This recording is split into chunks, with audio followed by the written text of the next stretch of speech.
Hoje vamos falar de um rito da Igreja Católica que não usa as palavras tomai e comei durante a consagração. É um rito que também já foi considerado nestoriano e um rito que ainda vive uma crise geopolítica atualmente. Hoje vamos conhecer o rito caldeu.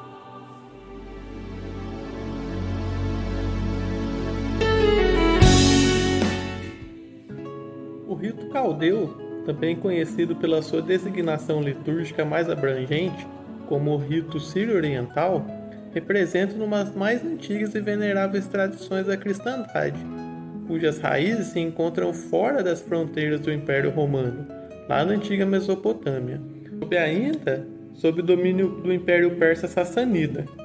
Esse rito singular é patrimônio litúrgico da Igreja Católica Caldeia, uma das 23 igrejas suíures católicas orientais, que ainda tem plena comunhão com Roma. É fundamental estabelecer a distinção precisa entre o rito e a instituição eclesiástica.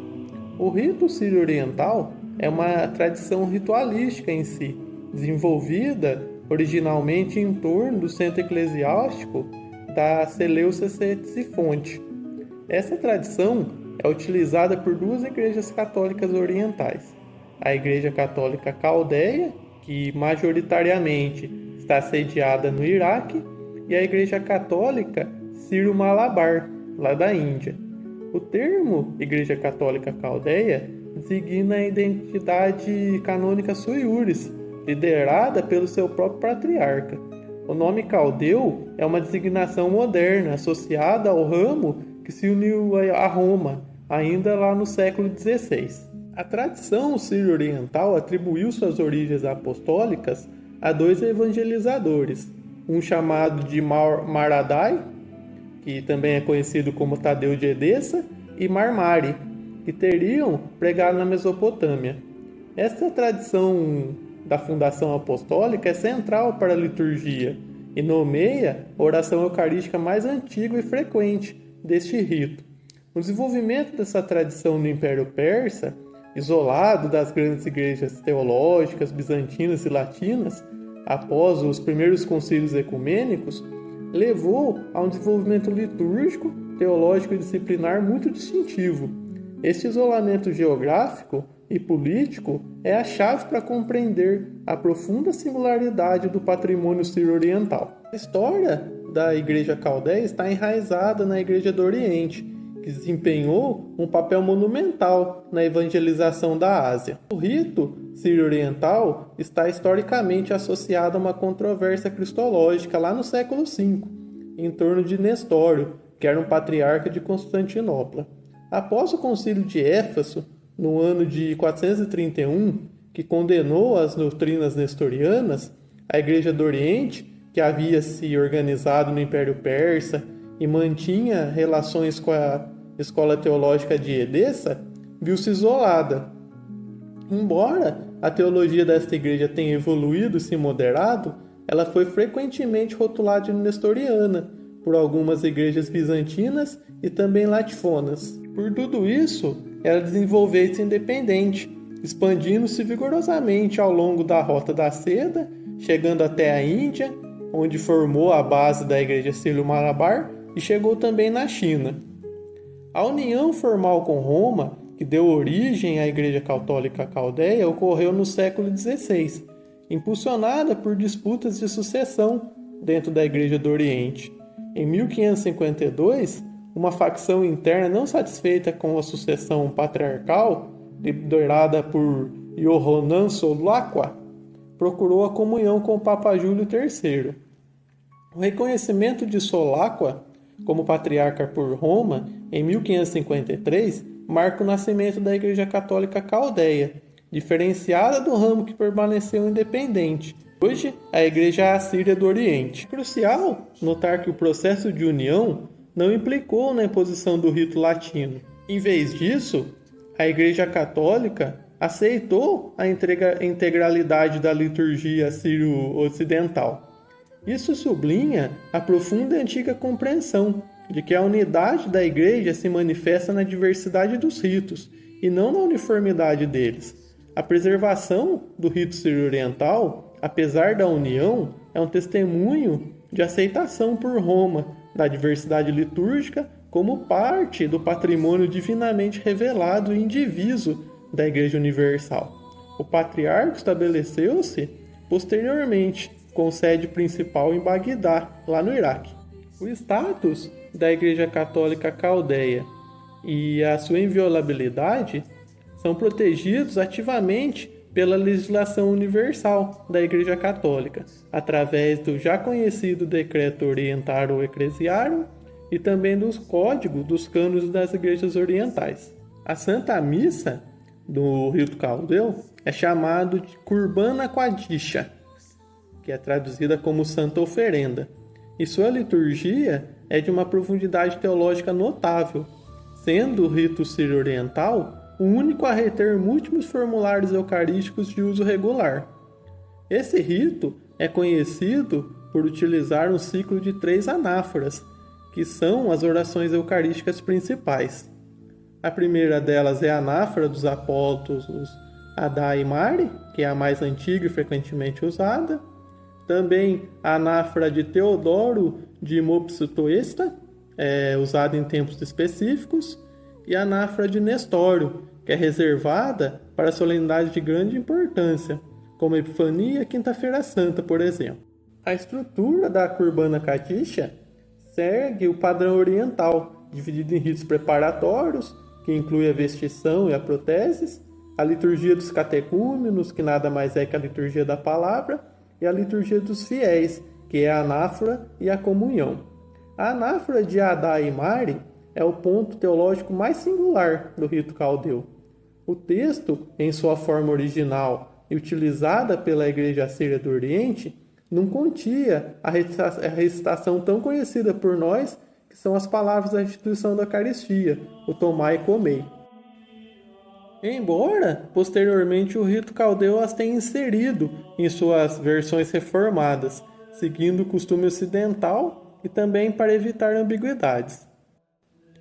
A Santa Sé, em 20 de julho de 2001, publicou uma declaração reconhecendo que a anáfora de Adá e Mari pode ser considerada assim válida, mesmo quando usada sem a narração formal do tomai e comei, desde que seja empregada no contexto da Igreja do Oriente, lá na Síria. O fundamento dessa decisão reside em 3 pilares principais. Primeiro, que a anáfora remonta à Igreja primitiva. Segundo, a Igreja do Oriente preservou a fé ortodoxa em relação à Eucaristia e às ordens sagradas, mesmo não recitando tomai e comei. E terceiro, o significado das palavras da instituição está presente de outras maneiras, dentro de outras ações dentro do rito, nas orações de ação de graças, no louvor e na intercessão, por exemplo. Essa decisão representa uma profunda afirmação da amplitude da teologia sacramental católica, que reconhece que a intenção da Igreja, manifestada na oração eucarística, completa e na tradição apostólica, garante a validade do sacramento, mesmo quando a forma textual difere da tradição latina. Essa determinação teve implicações ecumênicas imediatas, permitindo que os fiéis assírios, dispersos e sem acesso aos seus próprios sacerdotes, pudessem receber a Sagrada Comunhão nas Eucaristias católicas caldeias. Outro ponto, que é riquíssimo em sentido teológico, acontece durante a vestição e a preparação das ofertas, que é chamada de proteses. O sacerdote caldeu, ao revestir-se de cada paramento, a estola, a casuda, por exemplo, recita orações específicas, pedindo graça e proteção contra o mal. Da mesma forma que o sacerdote do rito romano reza, quando coloca a casula, aquela oração que ele faz é: Senhor, que dissestes, o meu jugo é suave e meu peso é leve. Fazei que o suporte de maneira a alcançar a vossa graça. Esse conjunto detalhado de orações, que é chamado de gerranta preparatórias, serve ao propósito de estabelecer pureza e intenção ritual do celebrante, antes que ele se aproxime do altar para tocar o mistério, sendo este o detalhe que estabelece a preparação pessoal para o rito caldeu. A proteses, que é a preparação do pão e vinho, é também um dos momentos mais solenes da autopurificação e da intenção. É realizado pelo sacerdote antes do início da liturgia dos catecúmenos. Outra distinção crucial desse rito com o rito latino é a matéria para a Eucaristia. No rito caldeu, seguindo a tradição sírio-oriental, é empregado o pão fermentado, que é chamado de quimira. Ele é levado e misturado com óleo antes de ser assado. O uso do pão fermentado é uma afirmação teológica antiga de que a Eucaristia deve ser uma oferta de vida plena, que é simbolizada pela levedura do pão. E é um marcador ritual que distingue essa tradição da prática ocidental, de usar o pão ázimo, que é não fermentado. A precisão litúrgica requer que se confirme o uso do pão levedado, em contraste com o pão ázimo, que é o padrão do Ocidente. Na arquitetura litúrgica caldeia tradicional, o altar é frequentemente separado do local do povo por uma cortina ou por um véu, conhecido como pardaça.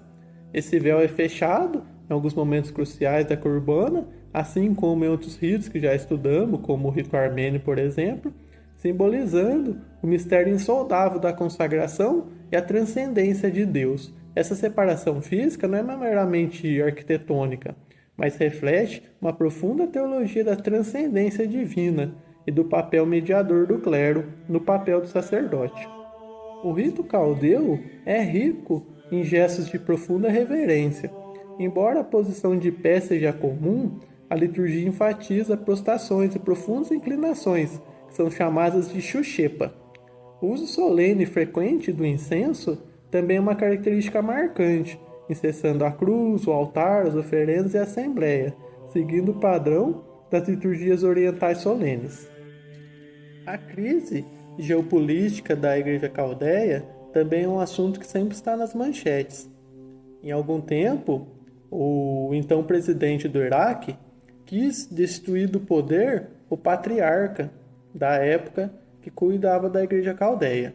No meio de tudo isso, de tantos trâmites políticos e de todas reviravoltas e muita conversa, a comunidade cristã do Iraque sofreu um êxito maciço e devastador, especialmente após a ascensão do Daesh, que é a ISIS, lá em 2014.